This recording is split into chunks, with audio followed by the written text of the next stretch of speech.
Hello students, welcome to my YouTube channel maths idol. Myself doctor Kavita Gupta. बच्चों, आज हम शुरू करेंगे अपना homogeneous wave equation in infinite string. Chapter 5 है ये आपका। टिन मिंट लोकनाथ देवनाथ की जो बुक है, जो फिजिकल साइंस के बच्चे उनके सिलेबस में ये नहीं है, जो ऑनर्स के बच्चे होंगे उन्हें ये पढ़ना होगा। तो आज हम अपना देखेंगे D'Alembert solution of wave equation. So let us start बच्चों। तो देखिए, चैप्टर 5 की शुरुआत में हम करेंगे होमोजीनियस वेव इक्वेशन। इसका जो एग्जाम में क्वेश्चन आता है ना, मैंने बिल्कुल पर्टिकुलरली वही लिख दिया है। Obtain D'Alembert solution of the following Cauchy problem of an infinite string. आज आप पहली बारी वेव इक्वेशन पढ़ेंगे। देखो, जो ये इक्वेशन लिखी है ना, u T t equal to c square u x x, सब बच्चे ये इक्वेशन लर्न कर ले। ये वेव इक्वेशन है, ठीक है। U T t equal to c square u x x. यहाँ पे देख रहे हो एक्स बिलोंग्स टू आर लिखा हुआ है, मतलब ये रियल लाइन पे कोई भी वैल्यू ले सकता है पूरे इंटरवल के अंदर। माइनस इन्फिनिटी से इन्फिनिटी के बीच में कोई भी वैल्यू ले रहा है, तो ये किसका केस बन गया? इनफाइनाइट स्ट्रिंग का केस बन गया। इस बात को ध्यान रखेंगे कि ये इनफाइनाइट स्ट्रिंग के अंदर ही डीएलेम्बर्ट सॉल्यूशन निकलता है हमारा, ठीक है। और टी जो है वो टाइम है, time must be greater than zero. तो टाइम तो हमेशा ही ग्रेटर देन जीरो रहेगा, बट आगे के जो मॉडल्स करेंगे ना, यहाँ पर इनफाइनाइट स्ट्रिंग है, आगे के जो मॉडल्स हम करेंगे उसमें सेमी इनफाइनाइट स्ट्रिंग आ जाएगा। तो तब ये x बिलोंग्स टू r ना होके x ग्रेटर देन जीरो हो जाएगा। तो इसलिए आप मॉडल को डिफ्रेंशिएट करने के लिए ये बात याद रखें कि जब x बिलोंग्स टू r लिखा है तो ये इनफाइनाइट स्ट्रिंग है। वेव इक्वेशन चेंज नहीं होगी जब तक हम होमोजीनियस वेव इक्वेशन कर रहे हैं। It will remain same, u T t equal to c square u x x. सिर्फ ये डोमेन चेंज होगा, x ग्रेटर देन जीरो या x बिलोंग्स टू r है। अगर x बिलोंग्स टू r है तो ये पूरा स्ट्रिंग बन गया हमारा, तो ये इनफाइनाइट स्ट्रिंग का क्वेश्चन हो गया। फिर ये दो चीजें हमें क्या दी हुई हैं, u x zero equal to f x and u t x zero equal to g x. ये u x zero equal to f x आपको बताता है इनिशियल डिस्प्लेसमेंट, ठीक है। इनिशियल डिस्प्लेसमेंट बता रहा है, ठीक है। अब ये देखेंगे ध्यान से, Y the word initial is here. देखो, हमारा u के पास दो वेरिएबल्स हैं, x और t, ठीक है। x and t are two independent variables, u is the dependent variable. तो time t equal to zero, ठीक है, तभी तो यू एक्स जीरो लिखा गया है यहाँ पे। तो जब टाइम जीरो होता है तो बनती है इनिशियल कंडीशन, तो that's why the word is initial displacement here. अब ये देखो, ये क्या दे रहा है, u t x comma zero g x. अब इस जीरो की वजह से फिर से टाइम जीरो हुआ तो वर्ड आया इनिशियल। और क्योंकि यहाँ पर है यू टी, मतलब differentiation of u with respect to t, और यू मेरा डिस्प्लेसमेंट है, तो डिस्प्लेसमेंट का जब डिफ्रेंसिएशन लिया जाएगा विद रिस्पेक्ट टू टाइम तो क्या बन गया, ये rate of change of displacement which is velocity. तो ये मुझे क्या दे रहा है, इनिशियल वेलोसिटी, ठीक है। तो आपको पूरा क्वेश्चन भी याद करना है और सॉल्यूशन भी याद करना है कि डी एलम्बर्ट सॉल्यूशन जो हमारा निकलता है वो इनफाइनाइट स्ट्रिंग के अंदर हम निकालेंगे। तो वेव इक्वेशन होती है आपकी u T t equal to c square u x x. X belongs to R, क्योंकि हम इनफाइनाइट स्ट्रिंग का क्वेश्चन कर रहे हैं, time must be greater than zero, and it is subjected to two initial conditions. ये initial condition है, boundary condition नहीं है, ठीक है। इसके अंदर ये इनिशियल कंडीशन क्यों है, क्योंकि time t equal to zero पे दी हुई है। तो पहली कंडीशन जो u x zero equal to f x है, this is initial displacement, and u t at x comma zero is my initial velocity. तो सब बच्चे ये क्वेश्चन भी पूरा याद करेंगे, क्योंकि आपको प्रैक्टिकल्स भी करने हैं, प्रैक्टिकल में वाइवा के भी क्वेश्चन है और इसका प्रैक्टिकल भी आपको करना है, राइट। तो ये वाइवा में पूछे जाते हैं कि डीएलेम्बर्ट सॉल्यूशन आप कौन से उसमें निकाल रहे हो, इनफाइनाइट स्ट्रिंग में क्या होगा, बाउंड्री कंडीशंस क्या होती है, इनिशियल कंडीशन क्या होती है, तो सबका मीनिंग आपको पता होना चाहिए। और इसमें सी क्या बताता है, C is a constant which denotes the speed of the wave, right. T time हो गया आपका, X is the position of the particle at any time T, और यू हो गया आपका डिस्प्लेसमेंट। तो ये बन गई हमारी वेव इक्वेशन। अब देखो इसको सॉल्व कैसे करेंगे, u T t equal to c square u x x, I can write it as c square u x x minus u T t equal to zero, ठीक है। अब सबने इससे पहले वाला चैप्टर पढ़ रखा है, चैप्टर 4, उसके अंदर हम आपको पता है हम डिस्क्रिमिनेंट निकालने के लिए ए बी सी चाहिए होते थे। तो ए क्या हो जाएगा, coefficient of u x x. B होता है मिक्स्ड डेरिवेटिव का कोफिशिएंट, तो मिक्स्ड डेरिवेटिव इसमें यू एक्स टी होना चाहिए था, जो एब्सेंट है यहाँ पे यू एक्स टी नहीं है, तो बी की वैल्यू जीरो हो गई। सी हो गया coefficient of U T T, तो coefficient of U T T क्या है हमारे पास, -1 आ गया। तो सब बच्चे यहाँ से डिस्क्रिमिनेंट निकाल लेंगे, बी स्क्वायर माइनस फोर ए सी। आपने निकाल लिया बी स्क्वायर माइनस फोर ए सी, हमारे पास आ गया फोर सी स्क्वायर। आपको पता है कि ये हमारा ग्रेटर देन जीरो होगा। सी हमने नॉट इक्वल टू जीरो लिया हुआ है क्योंकि स्पीड ऑफ द वेव है, अगर आप स्पीड ही जीरो ले लोगे तो वेव नहीं बनेगी, ठीक है। तो फोर सी स्क्वायर ग्रेटर देन जीरो आ गया आपके पास। यहाँ पे ग्रेटर देन जीरो है तो ये इक्वेशन हाइपरबोलिक है। तो एक वाइवा का क्वेश्चन और तैयार हो जाता है कि वेव इक्वेशन का क्या नेचर है। तो nature of wave equation is always hyperbolic. ठीक है। और अगर कोई क्वेश्चन आपसे उल्टा भी पूछ सकता है कि give example of a hyperbolic equation, तो आप आंसर दे देंगे वेव इक्वेशन। राइट। फिर उसके बाद हमने फिर से हम अपनी एक इक्वेशन सॉल्व करी, quadratic equation a lambda square plus b lambda plus c equal to zero. यहाँ पे ए की, बी की और सी की तीनों की वैल्यू डाल दीजिए। ए की वैल्यू सी स्क्वायर है, बी की जीरो है, सी की -1 है, वैल्यू डाल दी आपने। इसको सॉल्व करके आपने लैम्डा की वैल्यूज निकाल ली। तो लैम्डा की दो वैल्यूज आ गई +-1/c। फिर आप करेक्टरिस्टिक इक्वेशन लिखेंगे। हमारी करेक्टरिस्टिक इक्वेशन होती है dy/dx plus lambda equal to zero. अब यहाँ पे y की जगह पे t है आपका, क्योंकि दो इंडिपेंडेंट वेरिएबल है, एक x और एक t। ठीक है। तो यहाँ पे इंडिपेंडेंट वेरिएबल आपका t और x है, तो आपके पास क्या आ जाएगा, dt/dx plus lambda equal to zero. और यहाँ पे एक बारी आपने लैम्डा 1 डाला, एक बारी लैम्डा 2 डाला आपने। तो dt/dx प्लस लैम्डा की वैल्यू क्या है, 1/c। और एक बारी मैं वैल्यू ले लूंगी -1/c, तो ये वाला पोर्शन आ जाएगा। नॉर्मली जैसे आप इसको सॉल्व करते हैं, आप सॉल्व कर देंगे तो dt/dx आ जाएगा -1/c। तो c क्रॉस मल्टीप्लाई किया, c dt equal to -dx, एक साइड पे ले गए, इक्वल टू को जीरो कर दिया। यहाँ पे dx plus c d t equal to zero. जब इंटीग्रेट करेंगे तो dx का इंटीग्रेशन x आ जाएगा, c dt है, c कांस्टेंट है, dt का इंटीग्रेशन t आ जाएगा, equal to some constant of integration that is a। ऐसे ही आपने बेटा दूसरी वाली साइड आपकी हो गई होगी dt/dx -1/c equal to zero. ये लैम्डा की दूसरी वैल्यू ले ली हमने -1/c। बिल्कुल सेम तरीके से आपने इसको भी सॉल्व कर लिया और आपके पास दूसरा करेक्टरिस्टिक कर्व निकल कर आ गया, that is x minus c t equal to B. This capital A and capital B are constants of integration. Right. फिर आपको पता है, जो जिस बच्चे ने इससे पहले का चैप्टर पढ़ा है उसको ये वाली चीज़ें तो आती होंगी समझ में। फिर आपको पता है कि हम जो हमारे एक्स टी कोऑर्डिनेट्स थे उनको हम जाई ईटा प्लेन में ले जाते हैं। ठीक है। कैनोनिकल फॉर्म में रिड्यूस कर रही हूँ मैं इसको, तो उसके लिए मुझे जाई ईटा प्लेन में लेके जाना है। तो मैंने सब्सटीट्यूशन क्या करी, ये जो x प्लस सी टी मेरा एक करेक्टरिस्टिक कर्व आया था और दूसरा x माइनस सी टी आया था, एक को मैंने जाई मान लिया, एक को मैंने ईटा मान लिया। अब सबको ये याद होंगे फॉर्मूले जो हमने इससे पहले चैप्टर में किया है। यू एक्स एक्स का फॉर्मूला लिखना है, यू टी टी का फॉर्मूला लिखना है। तो यू एक्स एक्स का फॉर्मूला यही होता है, ये पिछले चैप्टर में आपको लर्न कराया हुआ ये वाला formula, u x x is equal to u xi xi जाई एक्स स्क्वायर करके, जो भी आपका ये पूरा फॉर्मूला आपने लिख लिया। इसमें वैल्यूज डालेंगे। देखो जाई मेरा है x प्लस सी टी, तो मेरा जाई x क्या आ जाएगा, यहाँ से विद रिस्पेक्ट टू x करेंगे तो t कांस्टेंट हो जाएगा, तो डेरिवेटिव आ गया 1। जाई एक्स एक्स हो जाएगा आपका 0। अब जाई को विद रिस्पेक्ट टू t करेंगे तो देखो यहाँ पर t करेंगे तो x कांस्टेंट है, तो with respect to t derivative लिया तो आपका आ गया c। ठीक है। आपको और क्या चाहिए होगा, यहाँ पे ईटा के डेरिवेटिव्स चाहिए। ईटा विद रिस्पेक्ट टू x करेंगे तो यहाँ से आएगा 1, और ईटा को विद रिस्पेक्ट टू t करेंगे तो -c आ जाएगा। ये सारी वैल्यूज आपने इसके अंदर डाल दी बेटा, तो आपका यू एक्स एक्स ये आ गया। आप सबको ये कैनोनिकल फॉर्म तक का काम खुद करना चाहिए इस क्वेश्चन में। ठीक है। फिर आपको, क्योंकि हमारी इक्वेशन है u T t equal to c square u x x, so I need to have u T t also. तो अब आपको कैसे सिखाया हुआ यू टी टी निकालने के लिए क्या करेंगे, ये जो यू एक्स एक्स वाला फॉर्मूला है इसमें एक्स को टी से रिप्लेस कर देंगे, तो आपको यू टी टी का फॉर्मूला मिल जाएगा। तो हमारा यू टी टी का ये फॉर्मूला आ गया। अब इसमें वैल्यूज डाल दीजिए, जाई टी की, ईटा टी की, ईटा टी जाई टी, ये सारी वैल्यू डल जाएंगी। यू वाली वैल्यू नहीं डलती है, वो एज इट इज रह जाती है। बाकी जिनके डेरिवेटिव्स निकल रहे हैं उनको डाल दिया इसमें। अब इन सारों को हमने फर्स्ट इक्वेशन में डाल दिया। फर्स्ट इक्वेशन कौन सी है, मेरी वेव इक्वेशन जो थी इसके अंदर, u T t equal to c square u x x. इस इक्वेशन में आप इन सारी वैल्यूज को डाल दीजिए, क्योंकि आप ऊपर यू टी टी इवेलुएट कर चुके हैं, यू एक्स एक्स भी कर चुके हैं। इसके अंदर आपने वैल्यूज डाल दी, आपने इसको सॉल्व किया, आपने देखा काफी सारी टर्म कट गई हैं। आपको याद भी होगा मैंने बताया हुआ है कि इक्वेशन अगर हाइपरबोलिक होती है तो मिक्स डेरिवेटिव बच जाता है। तो हमारा मिक्स डेरिवेटिव यू ईटा जाई होगा इसके अंदर, तो यू ईटा जाई वाली टर्म बच जाएंगी, या फर्स्ट ऑर्डर डेरिवेटिव की टर्म्स बचेंगी। सेकंड ऑर्डर डेरिवेटिव में यू ईटा जाई बचेगा, अगर ये हाइपरबोलिक है तो आपका वही बचा। तो यू ईटा जाई इक्वल टू 0 आ गया। इसको सॉल्व करना है। अब आपको कैसे सॉल्व करना सिखाया है, देखो यू ईटा जाई 0 है, इसका क्या मीनिंग है, del square u by del eta del xi 0 है। आप इसके अंदर डेल यू बाय डेल जाई को क्यू मान लो, कुछ भी मान लो, या del u by del eta को भी मान सकते थे, कोई फर्क नहीं पड़ता। अगर इसमें मैंने डाल दिया डेल यू बाय डेल जाई को क्यू, तो मेरा आ गया del q by del eta equal to 0। ये आ गया इस सब्सटीट्यूशन से।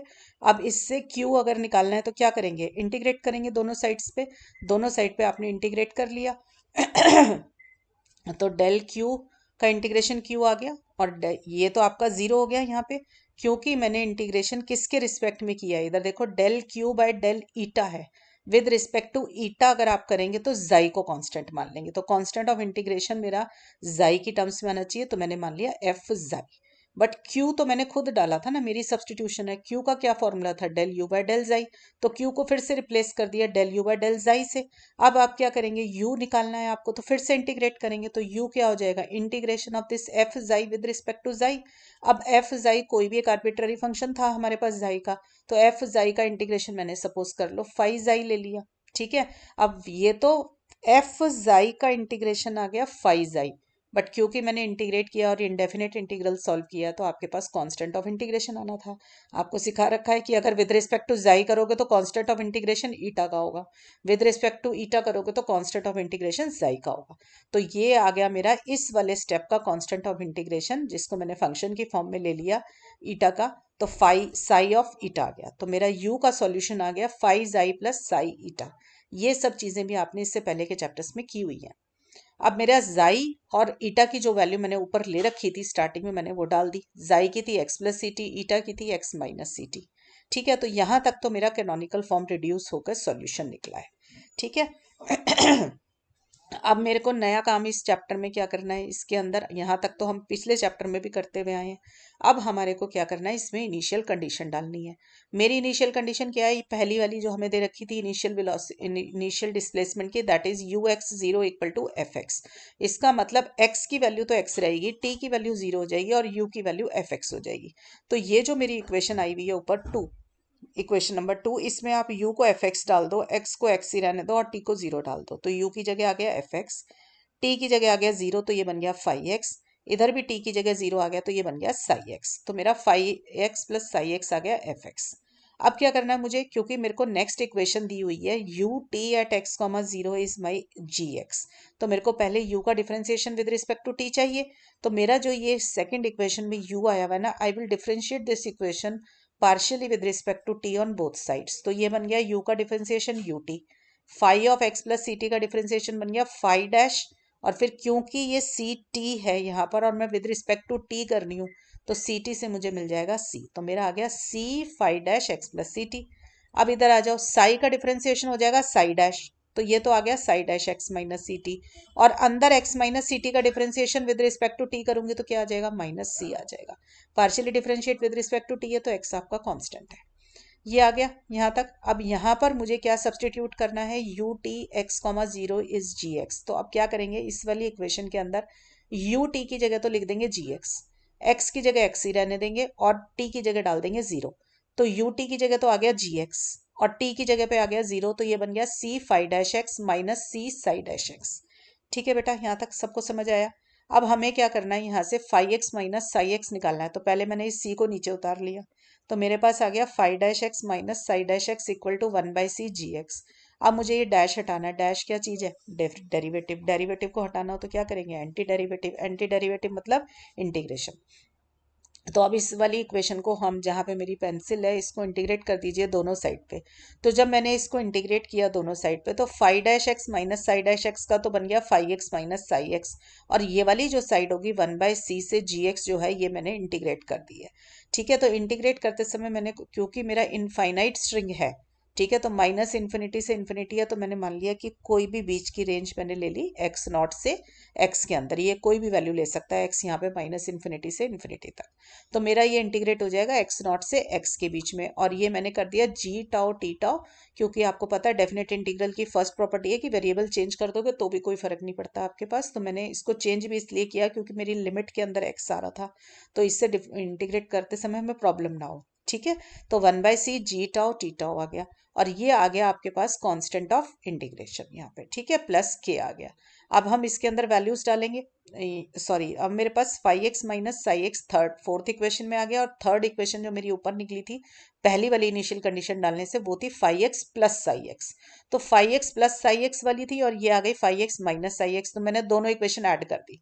जब मैंने इन दोनों इक्वेशंस को ऐड किया तो मेरे पास ऊपर क्या था, five x plus psi x में एफ एक्स था शायद, है ना, देखें एक बार क्या था, ये रहा देखो, five x plus psi x मेरा एफ एक्स है, और मेरा five x minus psi x आ गया ये वाला, तो दोनों को ऐड किया तो टू फाइव एक्स बना होगा, वो वाला टू मैंने नीचे उतार दिया ये वाला। ठीक है। तो 1/2 fx आ गया और इसके साथ भी 1/2 लग गया होगा और इस केप के साथ भी 1/2 लग गया। दोनों इक्वेशंस को आराम से लिख के ऐड कर देना, ये आ जाएगा। और दूसरी मेरे को साई एक्स की वैल्यू निकालनी थी तो मैंने दोनों सब्ट्रैक्ट कर दी। जब दोनों इक्वेशंस को सब्ट्रैक्ट किया, सेम उन्हीं दोनों इक्वेशंस को सब्ट्रैक्ट किया, तो मेरे पास साई एक्स की वैल्यू यहाँ से निकल आई 5 और 6 इक्वेशन बन गई मेरी। अब मुझे क्या चाहिए था, मेरा क्वेश्चन जो ऊपर निकल रहा था मेरा, तो u की वैल्यू क्या थी, u की वैल्यू थी मेरी, ये देखो, जब इनिशियल कंडीशन डालने से पहले मेरी u की वैल्यू थी phi of x plus c t plus psi of x minus c t. तो मुझे तो ये वाले फाई और साई चाहिए थे और मेरे निकले हैं फाई ऑफ एक्स और साई ऑफ एक्स। ठीक है, तो मैं क्या करूंगी, x के अंदर x को x प्लस सी टी से रिप्लेस कर दूंगी और साई एक्स में x को x माइनस सी टी से रिप्लेस कर दूंगी, तो मुझे phi x plus c t और psi x minus c t की वैल्यू मिल जाएगी और मेरा u निकल आएगा। ठीक है, तो मैंने क्या किया, देखो बेटा इधर मेरे पास ये जो फाई एक्स आया ना, ये वाला इक्वेशन नंबर 5 है, इसमें x को x प्लस सी टी से रिप्लेस कर दिया। और जो ये 6 आया है, इसमें x को x माइनस सी टी से रिप्लेस करेंगे। क्यों करेंगे, क्योंकि हमें phi x plus c t चाहिए और psi x minus c t चाहिए। तो देखो जब मैंने रिप्लेस किया 5 के अंदर x को x प्लस सी टी से, तो मेरे पास ये आ गया।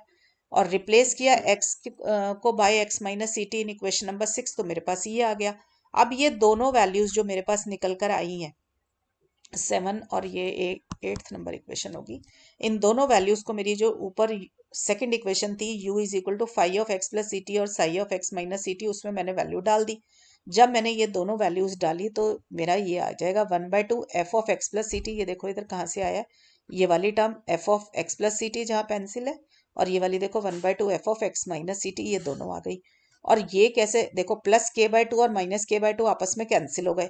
अब आपको लग रहा होगा कि ये कैसे आया, 1/2 सी एक्स नॉट से दिस, और ये दोनों कैसे ऐड हुआ है, ये देखो जरा, मेरे पास आया हुआ है 1/2 c x naught to x plus c t g tau t tau, और इसके अंदर मेरे को क्या ऐड करना था, इधर देख लेते हैं, माइनस है, sorry, minus 1/2 c x naught से x minus c t g tau t tau. ये देखो कैसे ऐड होगा, यहाँ देखो एक्स नॉट यहाँ होगा, ठीक है, क्योंकि इनिशियल वैल्यू ले रखी थी, x minus c t x plus c t है। ठीक है, एक्स नॉट से एक्स प्लस सी टी इतना हो गया और एक्स नॉट से एक्स माइनस सी टी मेरा इतना हो गया। इतनी टर्म में से, इस सारे में से इतना माइनस करूंगी तो क्या बचेगा, इतना पोर्शन बच जाएगा ना एक्स माइनस सी टी से एक्स प्लस सी टी का।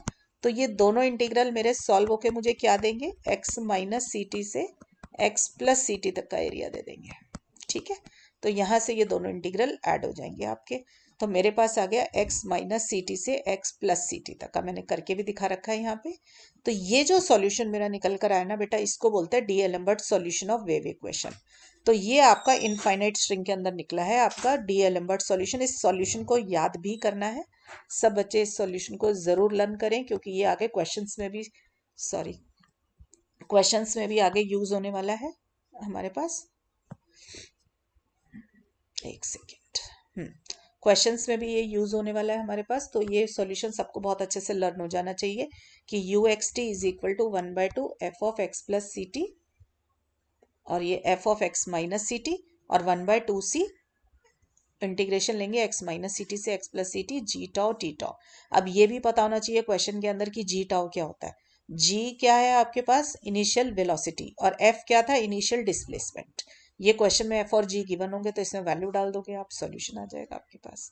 तो सब बच्चे डेरिवेशन बहुत अच्छे से लर्न करेंगे, क्योंकि ये जो डेरिवेशन है ये हर क्वेश्चन में बार बार रिपीट होगा। तो ये सबसे बेसिक था आपका। अब देखो इसके कुछ डिफरेंट केसेस हैं कि मान लीजिए इनिशियल वेलोसिटी क्वेश्चन में जीरो, वेलोसिटी किससे डिनोट करी थी, जी से। तो अगर जी एक्स की वैल्यू क्वेश्चन में जीरो गिवन होगी तो आपका जी टाउ भी जीरो हो जाएगा। तो वो पूरी टर्म यहाँ से plus 1/2 c x minus c t से x plus c t g tau t tau वाली पूरी टर्म चली जाएगी और आपका सॉल्यूशन सिर्फ इतना ही रह जाएगा एफ की टर्म में। ठीक है, अब ये देखो, ये है आपका एग्जाम्पल नंबर 5.3.1, पेज नंबर 124 पे है ये बुक की। Find the solution of U T t equal to c square u x x. अब सब बच्चे देखो, पहले ना मॉडल को पहचानना बहुत जरूरी है। अभी तो मैंने एक ही मॉडल कराया, अब आके चलते चलते 3-4 मॉडल और कर लोगे। तो सबसे पहले क्वेश्चन में मॉडल को पहचानना है आपने कि कौन सा मॉडल गिवन है।